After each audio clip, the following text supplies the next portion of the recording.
Company बताइए। जी, Bajaj housing finance जो है ये दूसरा स्टॉक निकल के आ रहा है। जेफरीज की रिपोर्ट है, होल्ड की सलाह और 192 रुपीज़ के टारगेट दिए। सबसे पहले इन्होंने जो है एसेट क्वालिटी की बात करी है, यहाँ पे नेट एनपीए जो ग्रॉस एनपी है उसकी बात की। उन्होंने कहा कि अगर आप कॉम्पिटिटर्स कंपनियों से कंपैरिजन करें तो बेस्ट इन क्लास की स्थिति देखने को मिल रही है।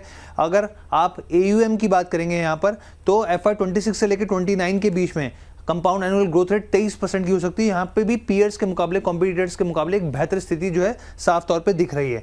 अब स्प्रेड देखिए, इस चीज़ को, शब्द को आप जान लीजिए। स्प्रेड जो होता है, ब्याज दर जब देता है कोई फाइनेंस तो उसको लोन देने की चीज़ है और फिर वहाँ से फंड जुटाने की चीज़ का जो बीच का जो डिफरेंस होता है वो होता है। अब स्प्रेड को लेकर यहाँ पे ब्रोकरेज का कहा गया है कि यहाँ पर जो है वो मॉडरेट स्थिति होकर अब बॉटम आउट की स्थिति होने की उम्मीद है, यानी कि काफ़ी बेहतर जो है चीज़ें होती हुई दिख सकती हैं। बिजनेस का स्केल बढ़ रहा है, क्रेडिट कॉस्ट घटने से कंपनी की कमाई और मजबूत होती हुई दिख सकती है। लेकिन यहाँ पर जो उन्होंने लेकिन लगाया, बोला है कि वैल्यूएशन जो है अभी भी थोड़े से उनको महंगे लग रहे हैं यहाँ पर, तो जो अपसाइड की संभावना है वो सीमित दिख रही है। हाँ चलिए, बजाज हाउसिंग फाइनेंस, रचित सर आपका व्यू 192 तक के टारगेट क्या मतलब 192 मतलब जो लोग काफ़ी हायर लेवल से फंस गए हैं सर यहाँ पे।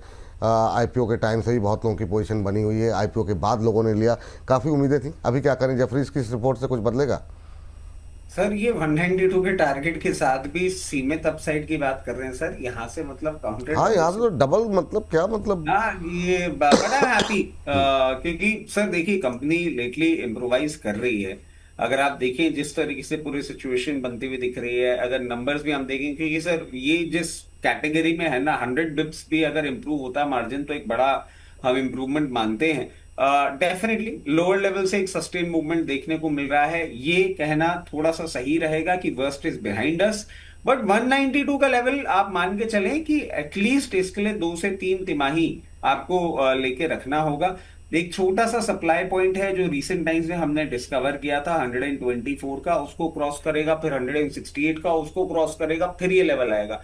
तो 2 से 3 तिमाही, 4 तिमाही में ये लेवल्स आपको आते हुए दिख सकते हैं। अगर इतना पेशेंस आपके पास है और you can keep investment for this much of time, definitely it's a good stock to buy। ये अच्छा शेयर है खरीदारी